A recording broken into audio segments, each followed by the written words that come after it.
कृष्णाय नमः। ओम वासुदेवाय नमः। ओम परमात्मने नमः। ओम राधा वल्लभाय नमः। ओम गोविंदाय नमो नमः। ओम कृष्णा वासुदेवाय हरे परमात्मने प्रथय क्लेशनाशाय गोविंदाय नमो नमः। कृष्ण भगवान राधा रानी को मैं कोट कोट प्रणाम करती हूँ और वंदना करती हूँ, स्तुति करती हूँ और संसार के जितने हैं सबको जय श्री कृष्ण और राधे राधे। तो हम चलते हैं अपने भगवान कृष्ण के धाम। ज़्यादा नहीं, एक ही श्लोक सुनाएंगे जो है, ठीक। मुझे खाना बनाना है। देखो सावन का महीना, हम कह रहे थे जो ये सावन के महीने में ये राधा रानी कृष्ण, राधा रानी और कृष्ण जो झूला झूलते हैं सावन के महीने में है। तो देखो हमें सबको कहते हैं जरूर जाना चाहिए, उनका दर्शन करना चाहिए और झूला झूल के वृंदावन में झूला झूल के जाना चाहिए। मतलब चूँकि काशी के मेरे तो सिर पर काशी चढ़ा है ना, इसलिए मैं अब की शायद मैं नहीं जा पाऊँगी वहाँ पर। और लेकिन जाना चाहिए, चूँकि ये जाते हैं तो ये हमें जाने के बाद में क्या होता है कि वहाँ जरूर झूला झूल के जरूर आना चाहिए। चूँकि बिना झूला झूले तो नहीं आना चाहिए। चूँकि ये वहाँ का वो कहते हैं झूला जो झूल के आता है तो भगवान खुश होते हैं और प्रसन्न होते हैं।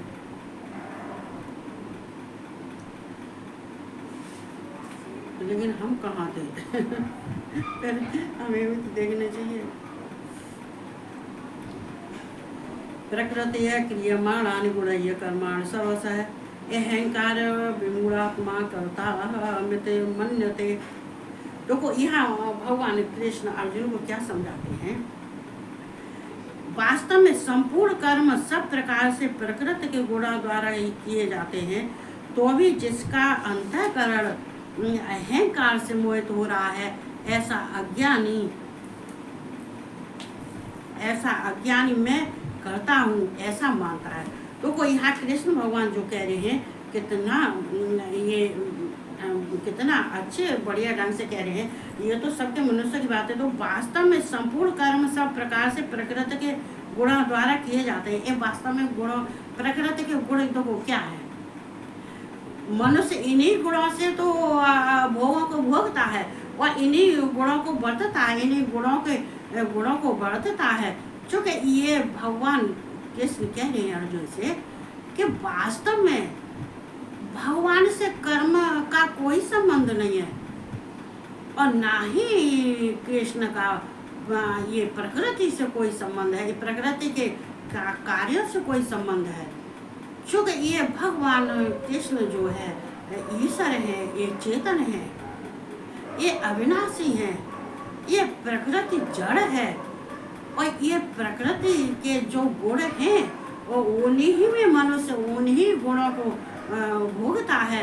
चूँकि वो मनुष्य के अंदर सारे प्रकृति के दिए हुए ही गुण हैं जो प्रकृति से उत्पन्न हुए हैं। तो अरे अब तो संसार में क्या है, ये प्रकृति से ही तो सारे गुण उत्पन्न हुए हैं, ये प्रकृति के ही तो सारी देन है। ये क्या है, ये पेड़ पौधे हैं, ये पशु पक्षी हैं, ये इंसान है, इनके ये कर्म हैं। तो जो मान लीजिए जैसे सत रजतम ये किसके, प्रकृति के। अहंकार मन बुद्धि किसके हैं, प्रकृति के। 10 इंद्रियां किसकी हैं, प्रकृति की, प्रकृति की देन है। 10 इंद्रियों के विषय किसके, प्रकृति के दिए हुए हैं। ये पंच महाभूत ये कौन है, ये पंच महाभूत ये भी प्रकृति के हैं। आकाश जल वायु अग्नि पृथ्वी तो ये भी ये पंच महाभूत। और ये जो 23 जो हैं और ये अहंकार हमने मन बुद्धि और अहंकार हमने कह दिया, तो ये 23 के 23 ये प्रकृति की देन है। ये प्रकृति के ही ये सब विषय ये प्रकृति के और इंद्रियों के विषय हैं। इन इंद्रियों के विषय इन्हीं में रूप रस गंध शब्द स्पर्श, मतलब ये गंध शब्द स्पर्श देखो ये ही सब होता है। तो ये सब प्रकृति की देन है और ये संसार में मनुष्यों इन्हीं से प्रभावित होता है और इन्हीं में रहता है। लेकिन इनसे भगवान कृष्ण अर्जुन से कहते हैं कि इनमें जब अहंकार आ जाता है, जैसे कि मान ली जाए ये भगवान कृष्ण कह रहे हैं वास्तव में संपूर्ण गुण सब प्रकार से प्रकृति के गुणों द्वारा ही तो किए जाते हैं। जो अभी हमने 23 गुण बताए हैं, तो अभी जिसका अंतःकरण अहंकार से मोहित हो रहा है, अंतःकरण अहंकार से कैसे मोहित होता है? जिसकी मन है, मन उसको सोचने की शक्ति नहीं है, नहीं बुद्धि है उसकी, सोचने की शक्ति नहीं है, अच्छी सोच नहीं है, ये मन है, ये इसे मनन नहीं कर पाता है। और जब इसमें ये सब ये जो उसकी इंद्रियां हैं, इन 10 इंद्रियों से वो अच्छा कोई कार्य करता नहीं है। क्यों नहीं करता? ये रूप रस गंध शब्द स्पर्श, ये चलना फिरना, सूंघना, स्पर्श करना, बोलना, ये कानों से सुनना, आंखों से देखना, मन से मनन करना, बुद्धि से सोचना, ये हाथों से अच्छे कार्य करना, ये पैरों से ये गमन करना, ये जो जितने ये सारे कार्य होते हैं, ये उपस्थ गुदा से ये सब इसके जो कार्य होते हैं, इसमें ये अहंकार क्या कहता है? कहते हैं मनुष्य के अंदर ये सब में अहंकार भरा होता है। मैंने ये किया, मैंने ये खाया, मैं वहाँ गया था, मैंने पूजा की थी, मैंने ये काम किया, जब भी मैंने से पुराण में भी बोला था। ये सब जब अहंकार सब अपने को करता समझता है, ये अपने को भगवान से भिन्न समझता है। धन्यवाद, थैंक यू, बहुत बहुत धन्यवाद।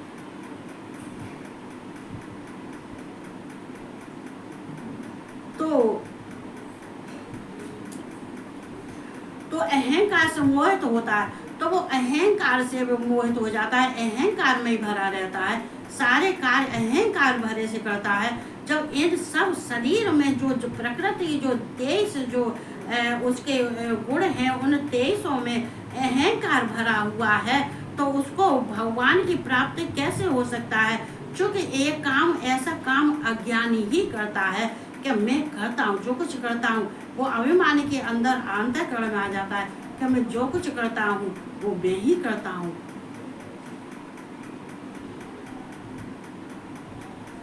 जो कुछ भी करता हूँ वो मैं ही करता हूँ, मेरे सिवा और कोई नहीं करता है। ये ईश्वर को कुछ समझता नहीं है, ना ही ईश्वर को ये ईश्वरों के गुणों को समझता है, न उनके प्रभाव को, न ऐश्वर्य को, न तत्व से जानता है, कुछ नहीं। वो अपने में रहता है, अपने को ही सब समझता है। तो ये ऐसा अज्ञानी मैं करता हूँ, ये ऐसा अज्ञानी है जो हर एक काम में कहता है मैं करता हूँ, ये काम मैंने किया, ऐसा किया, वो से किया, वो मैंने किया। तो ऐसा मानता है और ऐसा ही करता है। जब अपने को सब कुछ संपूर्ण अपने को ही समझ लेता है और भगवान से उसके कोई मतलब नहीं रहता है, ना ही किसी ईश्वर से मतलब रहता है, तो ये क्या अपने में अहंकार भरा आदमी ये कहीं नहीं पहुंचता है, ये नरक में जाता है। क्योंकि ऐसे अहंकार भरे जो ये हमारे जो इंद्रियां हैं, ये इंद्रियां किसी के बस में नहीं है, ये स्वतंत्र है। इसलिए इनको बस में अपने मन, बुद्धि, अहंकार, ये 10 इंद्रियां, इनके 10 विषय, 5 विषय, 5 पंच महाभूत, इन सबको जब इंसान बस में कर लेता है, तब जाके भगवान की प्राप्ति होती है। ऐसे प्राप्ति नहीं होती है, और ना ही तुम ऐसे अच्छे इंसान, श्रेष्ठ इंसान, भगवान कृष्ण श्रेष्ठ इंसान किसको कहते हैं? ये श्रेष्ठ उत्तम इंसान किसको कहते हैं? कौन से व्यक्ति कहते हैं? जो ज्ञानी है, जो सांख्य है, जो कर्मयोगी है, वो ही श्रेष्ठ है, वो ही उत्तम है। तो ऐसे अभिमानी जो होते हैं, उनके अहंकार भरा होता है, वो अहंकार में वो कुछ नहीं करते। वो अहंकार में जो है, आज तो मेरे घर में चमत्कार ही हो रहा है। बहुत बहुत धन्यवाद देती हूँ। तो जो क्या कहते हैं, इसलिए तो हम कहते हैं कि भगवान के लिए ऐसे इसलिए कहते हैं कि अपने में जो है अहंकार नहीं लाना चाहिए। अरे हम भगवान की संतान हैं, हमारे जो अंग हैं वो सब हमें भगवान ने तो दिए हैं। हमारा रूप किसने दिया है? हमारा रूप कृष्ण ने दिया है और शिव ने दिया है। हमारा जो मन और विचार शुद्ध किसने किया है? ये हम तो हम तो एक माध्यम हुए कि भाई हम तो करें, लेकिन कृपा जब उनकी होती है तो हम सारे काम अच्छे करते हैं।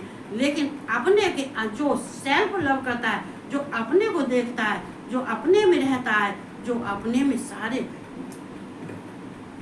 का सोचता विचारता, सारा कुछ अपने में रह के करता है, तब उसकी जो परिस्थिति कहते हैं कि किताबों से इतना नहीं सीखता, जिसका के परिस्थिति से अनुभव होता है, वो तब ज्ञान प्राप्त होता है।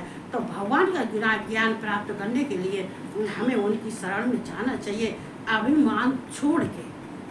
अहंकार कहते हैं कि भगवान की कुंडी पकड़ के खड़े हैं, भक्त भगवान के पास तो पहुंच गया और कुंडी पकड़ के खड़ा है, और कुंडी पकड़ के कह रहा है, हे भगवान ये गेट खोलो, मैं खड़ा हूँ। भगवान गेट खोलो, मैं खड़ा हूँ।